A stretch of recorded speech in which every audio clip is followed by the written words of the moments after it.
First of all songs ಬಗ್ಗೆ ನಾನು ಮಾತಾಡಲೇಬೇಕು. Songs ಎರಡು ಸಾಂಗ್ ನನಗಂತೂ ಪರ್ಸನಲಿ ತುಂಬಾ ಇಷ್ಟ ಆಯಿತು ಆ್ಯಂಡ್ ರೈಟ್ ನಾವು ತುಂಬ ಟ್ರೆಂಡಿಂಗ್ ಆಗಿದೆ ಕೂಡ. ಚಂದನ್ ಶೆಟ್ಟಿ ಅವ್ರಿಗೆ I think is already one. ಅವರು ಇಷ್ಟೊಂದು ಸಾಂಗ್ಸ್ ಇಷ್ಟು ದಿವಸ ಹಿಟ್ ಕೊಟ್ಕೊಂಡು ಬಂದಿದ್ದಾರೆ. ಸೊ ಈ ಸೂತ್ರಧಾರಿ ಸಿನಿಮಾದಲ್ಲಿ ಆ್ಯಕ್ಟಿಂಗ್ನ ಕೂಡ ಅವರು ಪ್ರೂವ್ ಮಾಡ್ಕೊಂಡಿದ್ದಾರೆ. ಅವ್ರು ಇವಾಗಿನ ಹೇಳ್ತಾರೆ ನಾನು first but on screen it doesn't feel like ಇದೊಂದು ಮೊದಲನೇ ಸತಿ ಅವ್ರು ಆ್ಯಕ್ಟ್ ಮಾಡಿರೋದು ಅಂತ.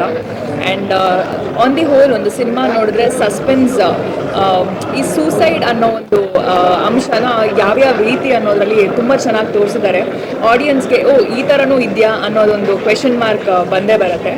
ಆ್ಯಂಡ್ ಆಲ್ಸೋ ನವರಸನ್ ಸರ್ ಬಗ್ಗೆ ಹೇಳಬೇಕು ಅಂದರೆ ವಿ ಡಿಂಟ್ ಎಕ್ಸ್ಪೆಕ್ಟ್.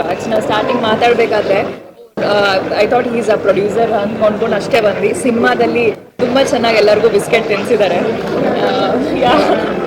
ಆ್ಯಂಡ್ ನನಗೆ ವೆರಿ ಪರ್ಸ್ನಲ್ ಆಗಿ ಕೂಡ ನಮ್ಮ ಸಿನಿಮಾ, ನಮ್ಮ ಟಕೀಲಾ ಸಿನಿಮಾ May 16 ಬರ್ತಿದೆ. ಅದಕ್ಕೂ ಅವ್ರ ಇಡೀ ಟೀಮ್ ನಮಗೆ ಸಪೋರ್ಟ್ ಮಾಡ್ತಿದ್ದಾರೆ. ಸೊ ಇದೇ ಥರ ಎಲ್ಲರೂ ಕನ್ನಡ ಚಿತ್ರರಂಗದಲ್ಲಿ ಒಬ್ರಿಗೊಬ್ರು ಸಪೋರ್ಟ್ ಮಾಡ್ಕೊಂಬಂದರೆ ಸಿನಿಮಾ ಖಂಡಿತವಾಗ್ಲೂ ಗೆಲ್ಲುತ್ತೆ. And congratulations the whole team. Already ಸಕ್ಸಸ್ನ ನಾವು ಎಲ್ಲರ ಮುಖದಲ್ಲೂ ನೋಡ್ತಾ ಇದ್ದೀವಿ. And everybody are happy and ತುಂಬ ಒಳ್ಳೆ ರಿವ್ಯೂ ಬಂದಿದೆ ಸಿನಿಮಾಗೆ ಕೂಡ. And all the very best. Thank you.